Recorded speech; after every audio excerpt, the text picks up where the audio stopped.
En esta mañana, pues vamos a hablar un poquito sobre, el título se llama Una señal segura. Y una señal segura, pues solamente la encontré en un pasaje de la Biblia.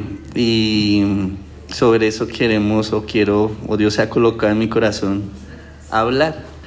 Significado de una señal es un signo, es un gesto, una marca o fenómeno físico que transmite información. Y aquí la información es al que le compete, al que lo entiende, porque muchas veces no les ha pasado que uno ve algo y uno dice, ¿qué significará eso? Y es una señal para otro, para uno no, porque uno ni idea.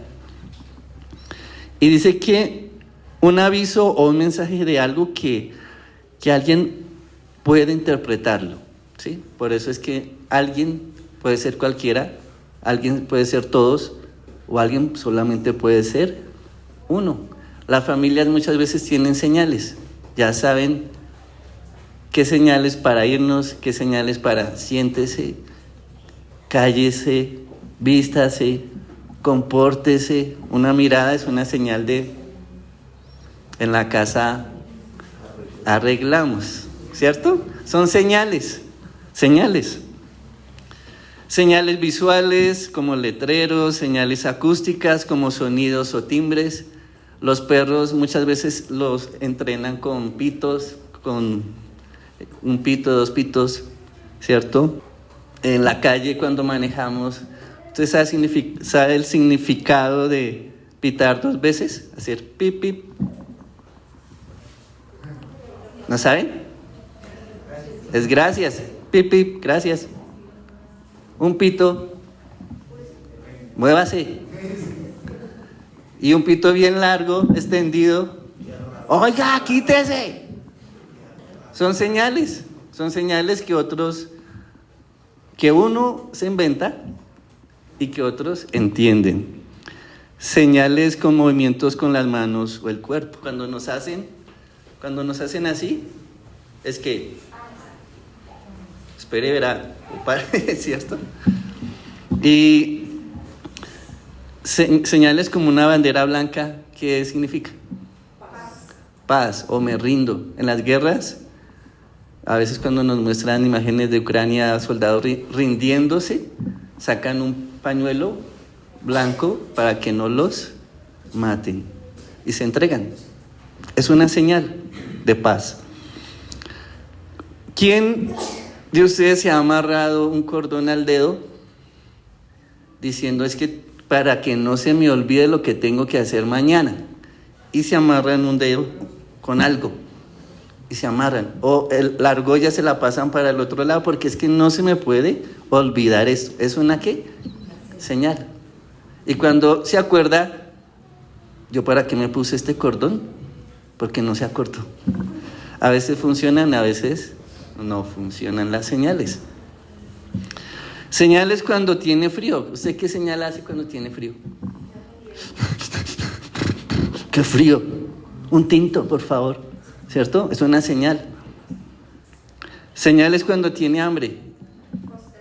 ¿Bosteza? A veces mi mamá dice, tiene hambre, está bravo. ¿Nadie se pone bravo cuando tiene hambre? Nadie, ¿cierto? Es una señal de tener hambre, ponerse de mal genio, porque tiene hambre. Y es normal, es una señal, ¿sí? Entonces, ¿qué tiene que hacer?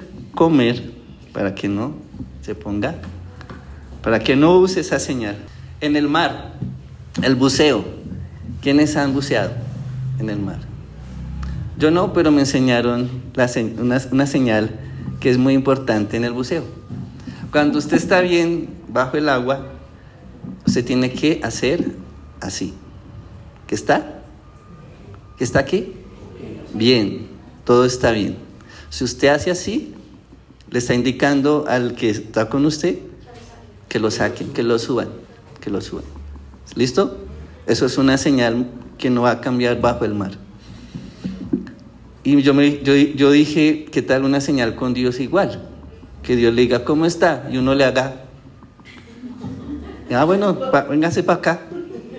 Lo suben. Mejor hacerle, estoy muy bien, Señor, muchas gracias. En el libro de Mateo 2:2 dice: ¿dónde está el rey de los judíos que ha nacido? Porque vimos su estrella en el oriente, hemos venido a adorarle. Una estrella en el cielo. Para unas personas fue una señal de ¿quién? Que había nacido o que iba a nacer ¿quién? El Mesías, el Salvador. Tanto así que se dice que de lejano oriente vinieron persiguiendo una estrella que se movía y se movía y se movía y se movía, hasta el punto de llegar a Jerusalén y preguntar y decir: ¿dónde está el rey de los judíos? Era una señal que Dios había colocado. En la Biblia creo que no está, ¿cierto? Esa señal, que Dios iba a colocar una estrella y ese día que iba a nacer Jesús, no está, pero está en algún lado. O alguien lo dijo y no lo escribieron. Y estos hombres sabían que esa estrella significaba el nacimiento del rey de los judíos. Era algo, es muy, muy llamativo. Lucas 2:2 dice, hablando de Jesús: esto servirá de señal, hallaréis al niño envuelto en pañales, acostado en un pesebre. Era una señal que los ángeles estaban dando ¿a quién? A los pastores que estaban pastoreando las ovejas y que se les aparecieron en el campo, y ellos, dice que una cantidad de ángeles adorando a Dios, alabando a Dios, y los pastores quedaron: ¿qué es esto? ¿Qué significa todo esto? Y decían: Hosana en las alturas, Hosana, Hosana, gloria, porque ha nacido, o gloria en las alturas, ha nacido el Señor. Y les dice a los pastores: esta señal les será dada. Haréis al niño envuelto en pañales, acostado en un pesebre. Esas son señales que vemos, que la Biblia nos da. Hay otras señales que son más, que piden señales, como los fariseos. Dice en Mateo 16:1-4, dice: vinieron los fariseos y los saduceos para tentarle y le pidieron que le mostrase señal del cielo. Mas él respondiendo les dijo. Entonces pidieron ¿qué? ¿Señal de qué? ¿Usted qué? Si pide una señal del cielo, ¿qué se imagina? ¿Qué se le imagina que Dios le puede dar una señal del cielo? Fuego, ¿qué más? Un milagro, una señal del cielo. Pero ellos estaban pidiendo una señal del cielo. Un trueno. Y Jesús le respondió muy inteligentemente, usando su pregunta o lo que ellos pedían, y les dice: cuando anochece decís buen tiempo. Le está hablando ¿de qué? Del cielo. Porque el cielo tiene arreboles. Les responde: y por la mañana, hoy habrá tempestad, porque tiene arreboles el cielo nublado. Y vea lo que Jesús les dice a ellos: hipócritas, ¿sabéis distinguir el aspecto del cielo? Mas las señales de los tiempos no podéis. La generación mala y adúltera demanda señal, pero señal no les será dada, sino señal del profeta Jonás. Y dejándolos, se fue. Entonces aquí una señal que Jesús da para su resurrección era que 3 días, como Jonás estuvo en el vientre del gran pez, así Jesús iba a estar 3 días en el centro de la tierra, dice la Biblia, y al tercer día resucitaría. Señales. Pero una señal segura fue la que me llamó la atención, y está en Josué capítulo 2. Y en eso se va a basar la enseñanza. En una mujer que aparece en la historia del pueblo de Israel. Hasta cómo será que esta mujer influencia hasta el nacimiento de Jesús. Josué 2 dice: Josué, hijo de Nun, envió desde Sittim 2 espías secretamente, diciéndoles: andad, reconoced la tierra y a Jericó. Entonces él busca 2 espías para reconocer la tierra de los cananeos o los amorreos. En ese tiempo se llamaban así. Jericó. Entonces me puse a preguntar que en el tiempo de ellos, ¿cómo era Jericó? ¿Qué era Jericó? Si era diferente a nuestros tiempos. Y mire lo que encontré. Dice: Jericó fue un próspero oasis en el valle del Jordán, ubicado a más de 240 metros bajo el nivel del mar. Se le considera uno de los asentamientos humanos más antiguos del mundo, con más de 11,000 años de historia. Casas circulares de adobe, murallas defensivas de piedra, con una torre monumental. Y vienen unas características de la antigua Jericó. Oasis fértil. Era conocida como la ciudad de las palmeras. ¿Qué ciudad de las palmeras conocemos en Colombia? Fusagasugá. Hay palmeras, sí. El Cocora, el Valle del Cocora, hay palmeras. La ciudad de las palmeras dicen que es Miami, ¿no? Ahorita aquí dicen que es Barranquilla, pero bueno, no conozco Barranquilla ni Miami. Pero dice que la ciudad de las palmeras, o sea que era una ciudad muy bonita, por sus abundantes fuentes de agua fresca en medio de una zona árida.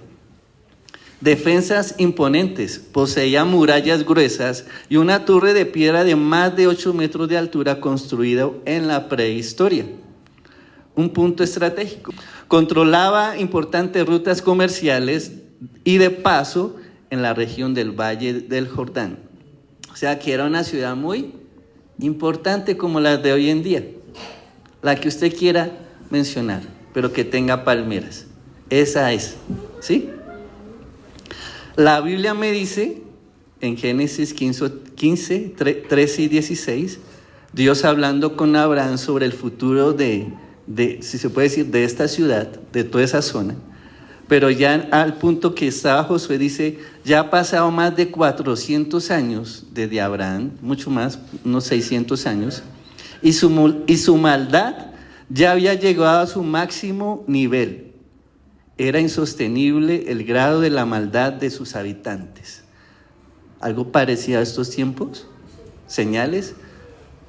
Señales. Levítico 18:24 dice: el grado de depravación sexual había sobrepasado todos los límites de la sociedad de ese tiempo.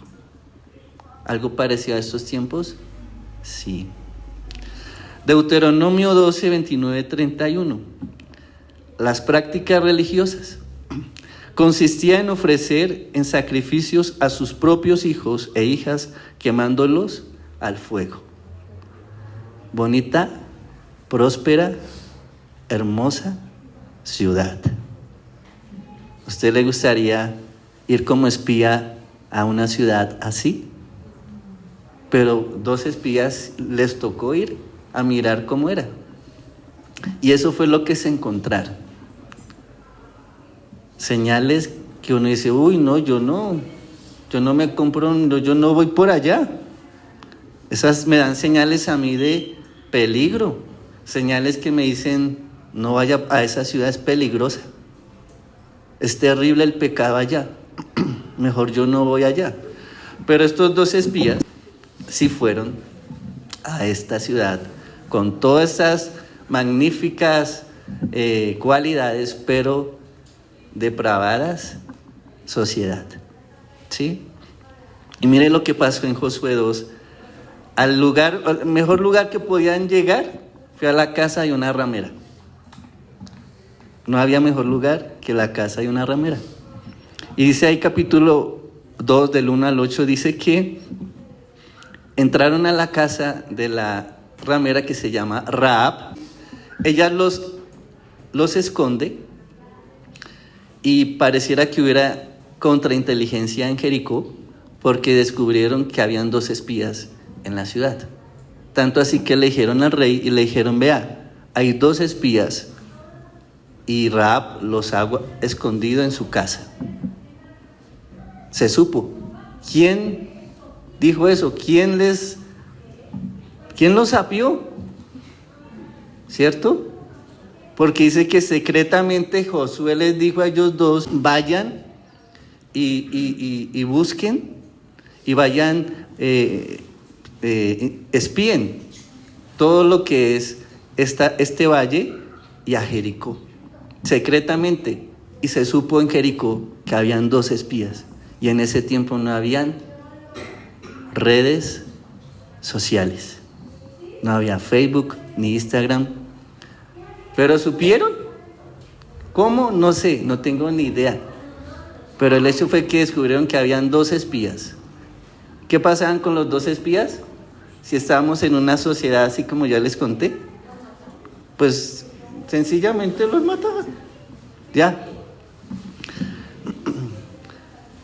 Resulta que en el versículo 9 al 11, del 8 al 11, que me llama la atención, dice, antes que ellos se durmiesen, ella, o sea, Rahab, subió al terrado y les dijo, sé que Jehová os ha dado esta tierra. ¿Cómo una mujer ramera sabía que Jehová les había dado esa tierra? Dice, porque el temor de ustedes han caído sobre nosotros. Y todos los moradores del país ya han desmayado por causa de vosotros. Porque hemos oído que Jehová hizo secar las aguas del Mar Rojo delante de vosotros cuando salisteis, ¿de dónde? De Egipto. Y los que habéis hecho de los reyes de los amorreos que estaban al otro lado del Jordán, a Sehón y a Og, a los cuales habéis destruido. Y oyendo esto, ha desmayado nuestro corazón. Ni ha quedado más aliento en nombre alguno por causa de vosotros. Porque Jehová vuestro Dios es Dios, ¿de dónde? ¿Es Dios qué? Es Dios arriba en los cielos y abajo en la tierra. Tremendo lo que esta mujer está diciendo. Tremendo. Y aquí yo decía, pues como no era el rey Nabucodonosor que dijo esto, sino una mujer ramera, no es tan importante. Es más, yo no escuchaba una prédica de Rahab la ramera. Pero cuando Dios me puso a leer, y lo leí varias veces este capítulo, y me inquietaba por 3 semanas este capítulo, y empecé a leer, y empecé a ver lo que decía ella, que decía cosas que aún ni siquiera algunos cristianos lo dicen, o lo creen, que es Dios en el cielo y Dios en la tierra. Dice, han desmayado nuestro corazón. Ellos tuvieron 430 años para arrepentirse. Toda esa ciudad y todo ese país, porque dijo el país. 430 años en el cual Israel estuvo esclavo en Egipto. Y aún así tuvieron 40 años de ¿qué? De chance, porque ¿se acuerdan que el pueblo de Israel pecó contra Jehová y los dejó 40 años más en el desierto? Esos 40 años, esa noticia empezó a correr por todos los pueblos, los países de los amorreos, de los cananeos, de los jebuseos. Todos empezaron a oír, Israel salió de Egipto. Jehová sacó al pueblo de Israel de Egipto. Jehová destruyó los carros de Faraón. Jehová destruyó al Faraón. ¿Y quién era Faraón en ese tiempo? Era el Dios de todo ese territorio. Era el Dios para todos. Y que digan, Jehová mató al Dios de nosotros. Dice que desmayó nuestro corazón. O sea que yo no sé cuántas personas vivirían en ese territorio, pero solamente una persona se arrepintió. La orden de Dios era destruir a todos de esa ciudad. Las ciudades más cercanas tenían que aún quemar todas las ciudades. La orden era destruir hombres, mujeres, niños, niñas, todos, animales, perros, todos. Solamente dejaban vivir a los que eran más lejanos. Los más lejos, dice que dejarían vivir a los niños, a las mujeres y a las niñas, pero tenían que matar a todos los hombres, a los más lejos. Pero como era una ciudad cercana donde Israel iba a vivir, tenía que destruir todo. No era porque Dios es malo, porque a veces decimos, es que Dios, ¿por qué va a hacer eso? Es que Dios demanda que nos arrepintamos como hoy en día. Y Dios dejó más de 600 años a estos pueblos para que se arrepintieran y no se arrepintieron. Por lo que ya les dije, ¿a quién le gustaría ver a quién de nosotros le pasa por su cabeza quemar a su hijo en el fuego y decir, te lo ofrezco, Dios mío? ¿A quién de nosotros? Creo que a ninguno de los que estamos aquí. Y para eso uno dice, eso es aterrador. Que alguien haga eso, es terrible. Y Dios, esto lo hicieron por 600 años. Y aún así tuvieron 40 años más a ver si se arrepentían. Porque empezaron a oír lo que Jehová hizo, las señales que los fariseos le pedían a Jesús. Danos señal del cielo. Por eso Jesús dice que va a ser el castigo más tolerable para unas ciudades antiguas que para los tiempos de Jesús, porque se arrepintieron. Nínive dice que se arrepintió y era terrible esa ciudad también. La maldad en el corazón ha sido siempre la misma, pero el temor de Dios hace que es como el agua, el aceite o el limón, y las impurezas las aparta de uno, que solamente se radica naciendo de nuevo. Cuando una persona nace de nuevo, el pecado deja de existir dentro de uno. Esta mujer, Rahab la ramera, dice que porque Jehová vuestro Dios es Dios arriba en los cielos y abajo en la tierra. Ella tuvo 40 años para oír lo que Jehová hizo y dijo, de verdad es nuestro fin. De verdad merecemos la muerte. De verdad somos malos. Esta mujer se arrepintió. No fue casualidad que entraran a la casa de la mujer tildada de ramera por su pasado. Pero yo creo que ella, cuando empezó a oír lo que Jehová hacía e hizo con Israel, yo creo que ella empezó a cambiar su vida. A decir, no más, esto no está bien. Nos van a destruir porque somos malos, porque Dios, y ella no le echa la culpa a Israel, le dice Jehová. Dice, en el versículo 12 dice, os ruego pues ahora que me juréis por Jehová. Ella pide que como he hecho misericordia con vosotros, así la haréis vosotros con la casa de mi padre. Y aquí fue lo que me llamó la atención, de lo cual me daréis una señal segura.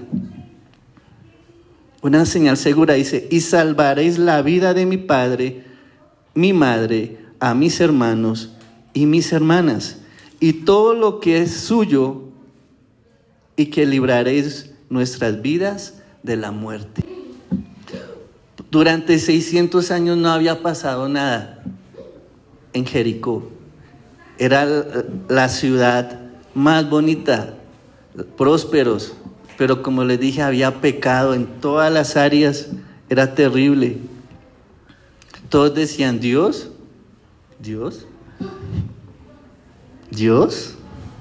¿usted cree en Dios? Estamos en el 2026, ¿usted cree en Dios?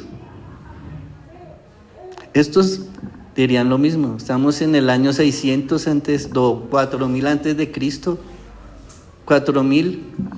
No sé cómo contarían ellos los años porque fue al revés. Pero Dios, Jehová, ¿quién es Jehová? Durante 600 años. Hay un pasaje en Deuteronomio, dice que la tierra los vomitó, que también la tierra los vomita por la maldad de ellos. Y hoy en día estamos viendo eso, que la tierra se empieza a mover, a destruir propias ciudades por la maldad que hay. Y dice que cuando Dios toca la tierra, ¿qué pasa? Tiembla. Tiembla la tierra. Pero la gente sigue pensando, Dios, eso es puro cuento, ¿cierto? Está riendo. Versículo 18 y 21 dice, he aquí cuando nosotros entremos, ellos le prometen, tú atarás este cordón de grana, o sea, un cordón rojo, a la ventana por la cual nos descolgaste, y reunirás a tu casa, a tu padre y a tu madre, a tus hermanos y a toda la familia de tu padre. Cualquiera que saliere fuera de las puertas de tu casa, su sangre será sobre su cabeza.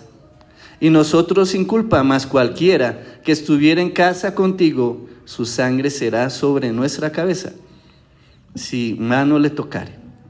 Y si tú denunciares nuestro asunto, nosotros quedaremos libres de este juramento con que nos has juramentado. Ella respondió, sea así como habéis dicho. Luego los despidió y se fueron. Y ató 3 meses después la grana a la ventana. Dice, y ató ella el cordón de grana a la ventana. Inmediatamente. A veces nosotros damos esperas a Dios. Damos esperas a arrepentirnos. Damos esperas. Por ahí el otro año ya me pongo juicioso. El otro año ya yo creo que ya toca ponernos serios con el Señor. Decimos eso. Esta mujer, ella pedía una señal segura porque estaba en peligro toda su familia. Imagínese una persona que sabe que se va para el infierno y necesita una señal segura. Solamente Jesús es la señal segura que Dios nos ha dado. Usted dirá, pero deme una señal que yo palpe. La única es la Biblia. Es lo único que Dios nos da como señal, la Biblia.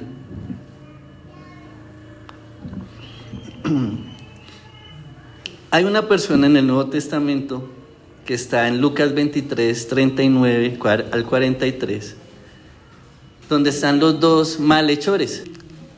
Lucas les dice, o la traducción dice, ladrón en la cruz. Pero yo creo que por robar no crucificaban, porque la pena de muerte era la crucifixión. Y por robar, no creo que robarse un roscón de arequipe, no creo que lo fueran a crucificar. Era algo grave, porque esa era la pena máxima en ese tiempo. Pero siempre decimos los dos ladrones. Y dice, el ladrón en la cruz dijo a Jesús. Y uno de los malhechores que estaba colgado le injuriaba diciendo, si tú eres el Cristo, sálvate a ti mismo y a nosotros. Uno le dijo eso. ¿En qué estaba pensando esa persona? En sí mismo y en esta vida, lo que veía. Porque nos han enseñado, pues lo que yo veo, eso yo creo. Y lo que hay en mi bolsillo, eso es lo que yo creo. Nada más. Lo que tengo, eso es lo que yo creo. Y este hombre más o menos le dijo así, si tú eres el Cristo, sálvate y a nosotros. Respondiendo el otro le reprendió diciendo, ni tú, ni aún temes tú a Dios,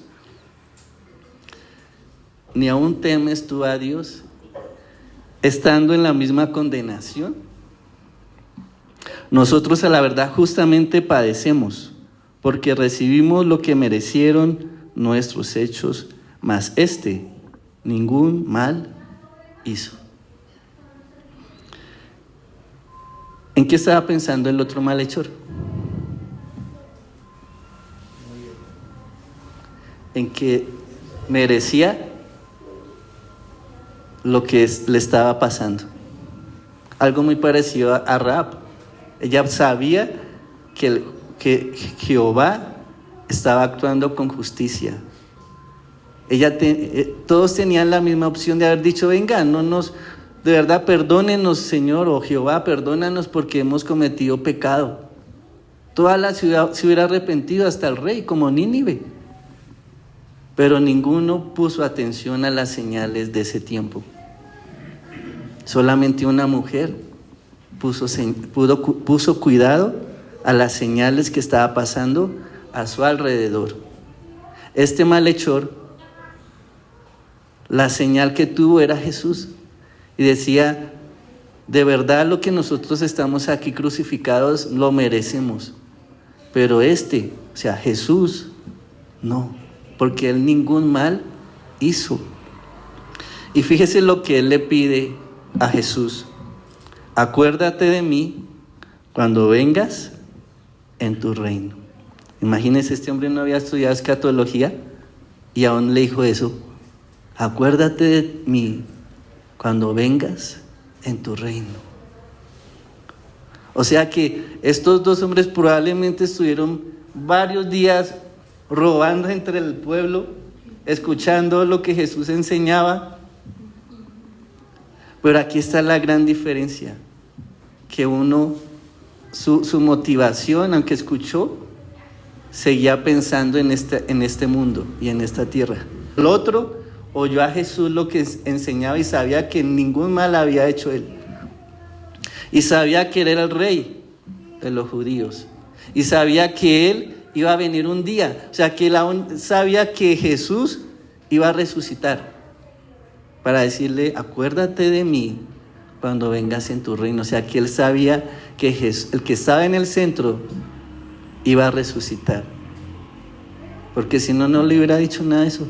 Le hubiera dicho: sí, bájenos, Jesús, no es que tenemos que ir a robar. Sí, hubiera pensado lo mismo. O le hubiera dicho al otro: oiga, sí, cierto, bájenos.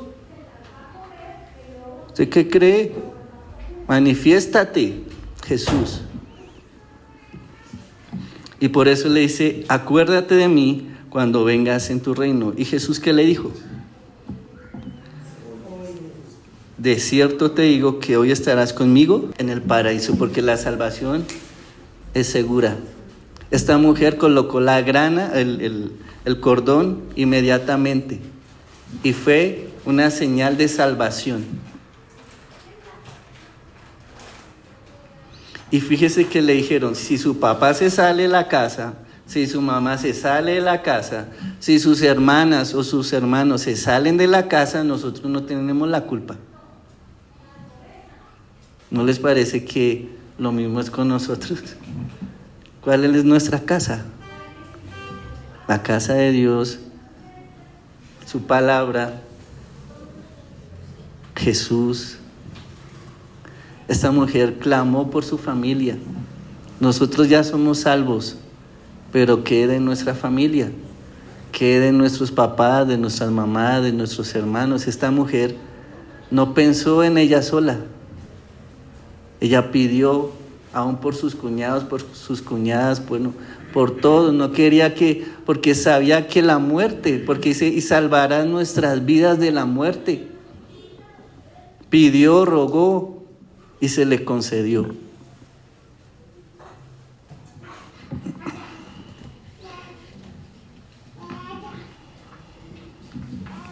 Dice: es muy importante nosotros creer en Jesús, creyendo que la Biblia es la palabra de Dios, porque no tenemos otra señal. ¿Sí? No hay nadie que esté aquí y que haya dicho: yo estuve viendo morir a Jesús y verlo resucitado. No hay un testigo vivo. Pero la palabra de Dios dice que es una palabra viva. El único vivo que tenemos es la palabra de Él, la Biblia. Pablo dice en 1 Corintios 15, Dice, por lo cual también sois salvos si retenéis la palabra que os prediqué. ¿Qué le predicaron estos dos espías a la mujer? Les dice, pueden venir todos a su casa, si alguno se sale, morirá. Pablo dice, si retenéis la palabra que os prediqué, a no ser que hayas creído en vano. Dice, sois salvos, por lo cual también sois salvos si retenéis la palabra que os prediqué. Estos 4 años, Pastor Jaime ha enseñado salvación. Ha dado a conocer este año, a conocer a Jesús. Y Pablo dice, si retenéis la palabra que os prediqué. Es tan importante, sí, escribirla, pero retenerla en el corazón. En la semana, lo que usted escuche la palabra, escríbalo o cántelo, pero no lo olvide. ¿Sí?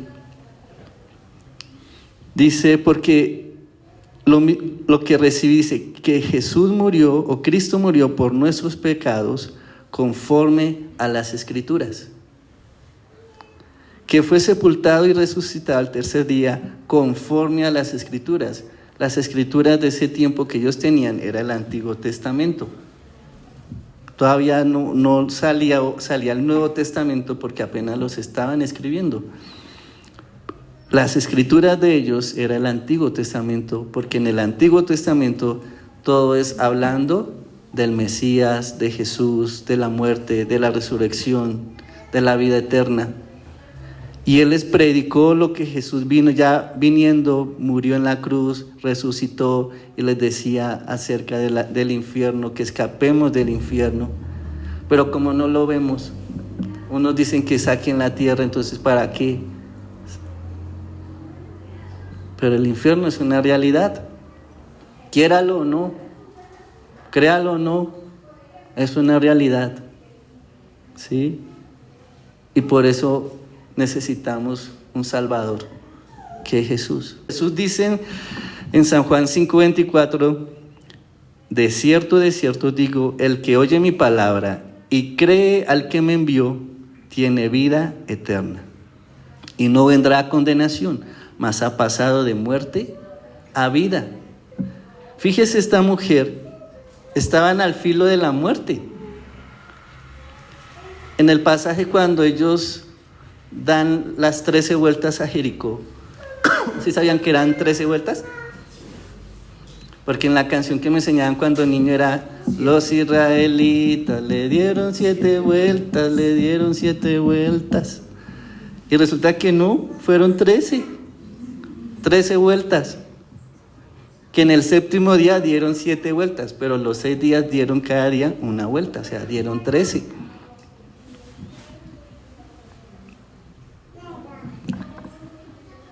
Y venía la muerte. Cuando ellos gritaron, entró la muerte a Jericó, la destrucción, entró todo. Y solamente una mujer, por haber creído las señales que vio durante 40 años, salvó a su casa, salvó a su familia, salvó a su papá, salvó a su mamá, a sus hermanos, a sus hermanas. Porque en 40 años, ella vio las señales que Jehová había hecho con Israel. Y ella dijo, y en verdad la gente empezó a decir, no, nos van a destruir, uy, no, ya no tenemos fuerza, no, que todo el mundo se había metido en la mente que iban a ser destruidos. Pero ella también creyó, pero ella tuvo misericordia de Dios que los 2 espías que llegaran a esa casa. Y ella vio la oportunidad y una señal, dijo, esto no la puedo dejar pasar. Ya no para pecar, sino para salvación. Esta mujer dijo, aquí está mi oportunidad. No sabemos si ella le pidió a Dios perdón en su soledad, al ver todo lo que le estaban contando de Israel, del pueblo de Israel. No sabemos si ella le dijo, Señor, de verdad yo merezco la muerte, como dijo el hombre aquí, el malhechor. Nuestros hechos merecen la condenación, nuestra muerte. Pero Jesús, este hombre, ningún mal ha hecho. Conocí a Jesús. Eso no fue de chiripazo. No fue de que, bueno, hagámosle una buena cara a Jesús para ver si me perdona y me salva. Hagámosle buena cara. No. Aún en la oportunidad de casi morir, porque ya va a morir, este malhechor tuvo oportunidad con Jesús de decir: acuérdate de mí cuando vengas en tu reino. La destrucción iba a venir, pero no los tocó a ellos. La muerte iba a venir a Rahab la ramera y no les tocó a ellos, vivieron. Tanto así, dice que Rahab se casó con Salmón, así se llamaba ese señor, Salmón, y tuvo por hijo a Boz, que fue esposo de Ruth la Moabita, y de Ruth la Moabita nació Isaí, y de Isaí nació el rey David, y del rey David viene Jesús. O sea, una mujer que tiene un apellido, aún Pablo la nombra, y Santiago en el Nuevo Testamento como la ramera, ¿sí? Porque es como un apodo, como algo, la ramera. Pero para Dios no fue eso. Nunca para Dios, una persona que se arrepiente le va a recordar su pasado, su pecado.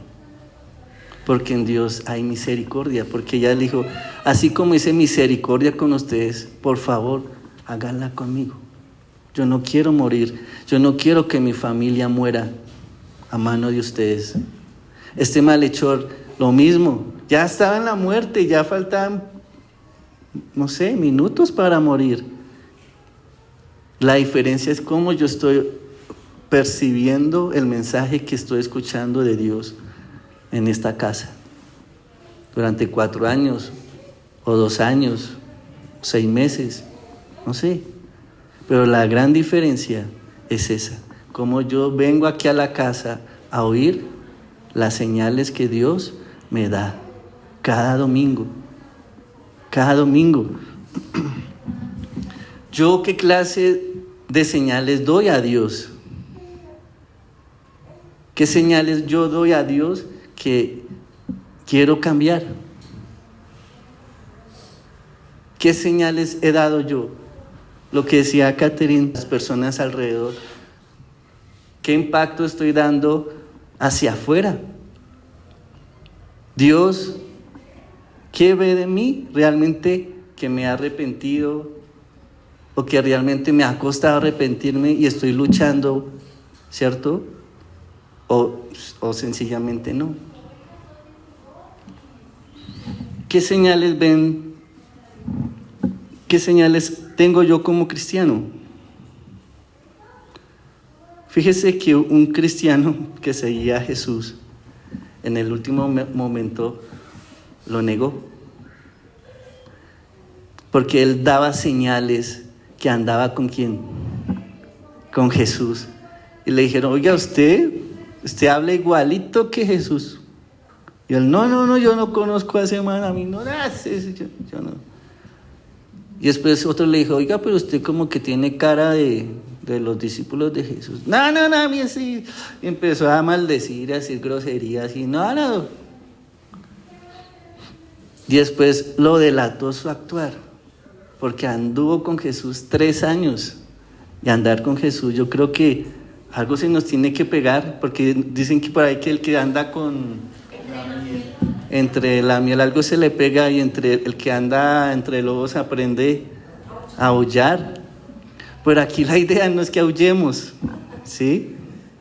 La idea es de verdad que seamos transformados por la palabra de Dios, por el Espíritu Santo, para que los de afuera puedan ver que realmente no somos los mismos. Cuando uno empieza a cambiar, aunque Dios no haya hecho la obra completa, la gente empieza a ver el cambio. Yo me acuerdo cuando estaba en el colegio, yo era muy casposo. Y en 10º, mi papá siempre me decía, mi hijo, nosotros no somos así. Y yo no, es que yo no me la dejo montar, y yo no me la dejo montar. Y no me la dejo montar de esos profesores, porque yo no era indisciplinado, casposo, y hacían llevar a mi papá, porque anotaciones y todo el cuento, y mi papá me decía, nosotros no somos así. Y en 10º, cuando en vacaciones, ya claro, íbamos más a la iglesia, pues venían predicadores de otras, me acuerdo que un chileno, unos ecuatorianos, en el cual empezó a mí a entrar la palabra. Entonces, cuando entramos a 11, yo ya había decidido empezar a agradar a Dios y a comportarme bien y saber que lo que yo hacía no le agradaba a Dios. Y una amiga me decía, ¿usted qué tiene? ¿Le pasa algo? Y yo, ¿por qué? Entonces, si no empecé como Pedro a comportarme peor, no, mire que soy el mismo. Y ella me dijo, no, a usted le pasa algo, porque ya no es igual, no es igual.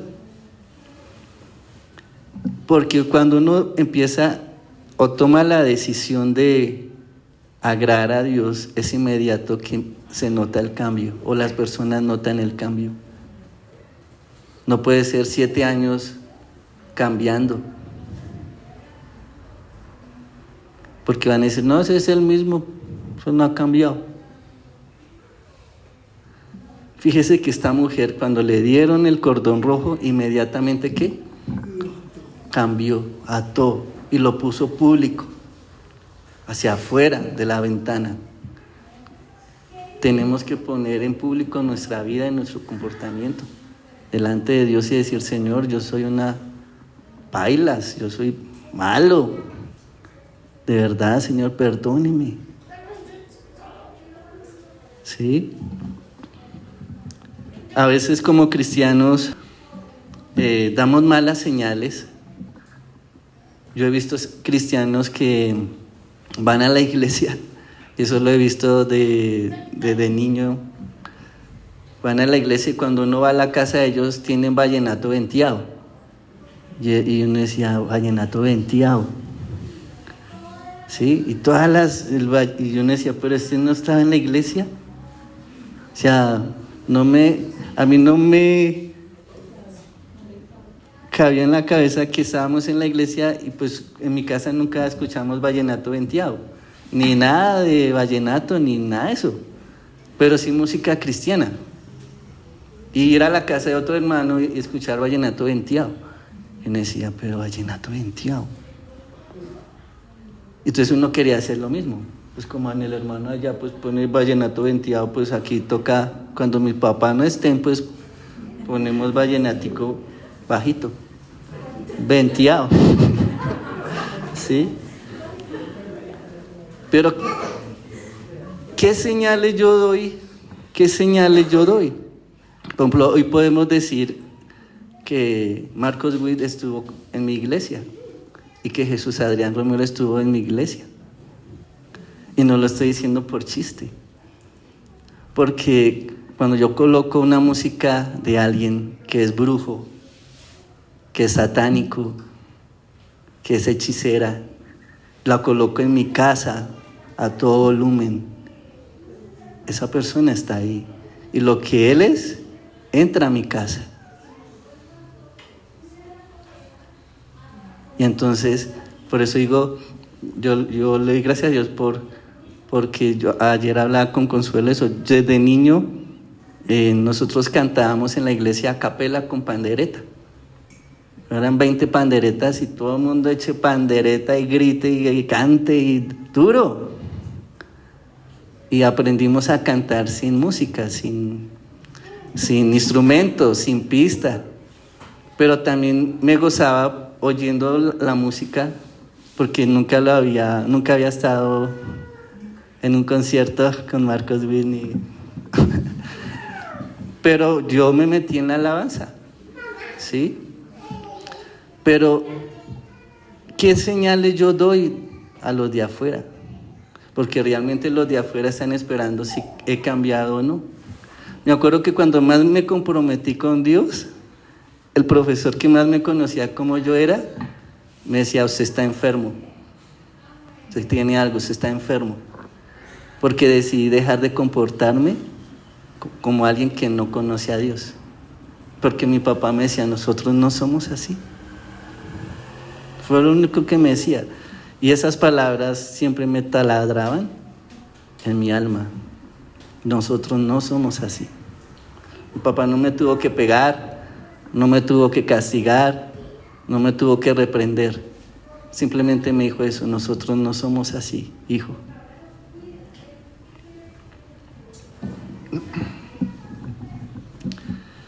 Dice Hebreos 3:19: por tanto, arrepentíos y convertíos para que vuestros pecados sean borrados, a fin de que tiempos de refrigerio vengan de la presencia del Señor.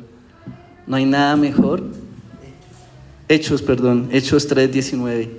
No hay nada mejor que arrepentirse y convertirse a Dios. Cuando yo me convierto, doy señales a Dios y doy señales al mundo, a las personas que están en mi casa. Los que lo conocen a uno son los que están en la casa, realmente cómo somos, si hemos cambiado o no. Porque dice que tiempos de refrigerio vengan de la presencia del Señor, porque no hay nada mejor saber que Dios lo ha perdonado a uno las embarradas que ha hecho. No hay nada mejor saber que ya uno ha nacido de nuevo. No hay nada mejor que conocer a Jesús y darlo a conocer, aún en silencio. Y que las demás personas: ¿y usted por qué no hizo nada? ¿Usted por qué no alegó? ¿Usted por qué no se defendió? Entonces son testimonio o señales a los que nos rodean. Porque uno puede decir: no, es que Jesús no lo haría. Y yo sigo a Jesús. Y la gente va a decir: ¿cómo así? Usted es cristiano, no sabía. Pero yo sí veía en usted algo raro. Porque nosotros somos raros afuera. Una amiga, nos encontramos en la calle, no nos veíamos ya desde que salimos del colegio, y éramos muy mugres, dicen por ahí. Y cuando ella me vio, saltó y me abrazó, porque me vio. Entonces ella me dijo: no, nos vamos a ver en la Candelaria, nos vamos a ver en el bar allá, vamos a ir a tomar todos, entonces para que nos encontremos. Ella pensó que listo, nos vemos allá, listo, claro que sí. Entonces yo le dije: no, Luri, yo no voy a eso. ¿Cómo así? No, es que ya eso para mí no me satisface. Y entonces ella de una vez me hizo así y me dijo: o sea, que te volviste aburrido. Entonces yo le dije: sí, me volví aburrido. Porque esa es la señal que doy al mundo, que soy aburrido. Pero para mí no, y para Dios yo no soy aburrido. Porque dice que tiempos de refrigerio, y no hay nada más bonito que aún así sea parte una cebolla, hacer una torta con el perdón de Dios. No necesito un licor, no necesito ir a gritar, no necesito ir a un bar para sentirme bien o acogido por alguien. Tan solo sé, esta mujer que tiene su pasado en la Biblia como ramera, yo creo que le dirían: ¿y usted por qué ya no ejerce? Porque le podrían decir a otra mujer: ¿usted por qué ya no ejerce? Ay, no, se volvió muy fina. Ay, no, pues la santa. Yo creo que ella diría: no me importa. Jehová me libertó. Jehová me salvó. Y salvó a toda mi familia de la muerte. Porque no nos debe importar lo que nos puedan decir, lo que nos diga la gente. Saber que somos perdonados, que hemos sido redimidos. No hay nada mejor. Por eso dice tiempos de refrigerio. No necesitamos Nuestros amigos se podrán poner bravos o pensar que seguimos siendo los mismos, pero ya no soy el mismo. Y para ella soy un aburrido. Y ya me desconectó y ya nada que ver conmigo. ¿Sí? Y entonces es ahí, ¿a quién conocí de verdad? Si conocí a Jesús, no me importa. Y por eso Pablo dice,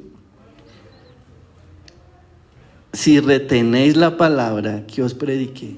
Aquí todos podemos decir somos cristianos y amamos a Dios. Pero si nos encontramos con alguien que tiene mucha confianza con uno y que fuimos muy mugres en la antigüedad, va a creer. Ahí es donde yo voy a decir, o retengo o no retengo. Allá es donde yo tengo que decir, no, gracias, prefiero vivir, no es lo mío. ¿Sí? Otros que me han conocido nuevamente súper bien, gente que piensa que uno es malo, o no sé, me ha pasado, y después que empiezan a hablar conmigo o yo a trabajar con ellos, dicen, oiga, usted es diferente. Y eso es lo que tenemos que dar señales si realmente conocemos a Jesús. Vamos a orar y darle gracias a Dios.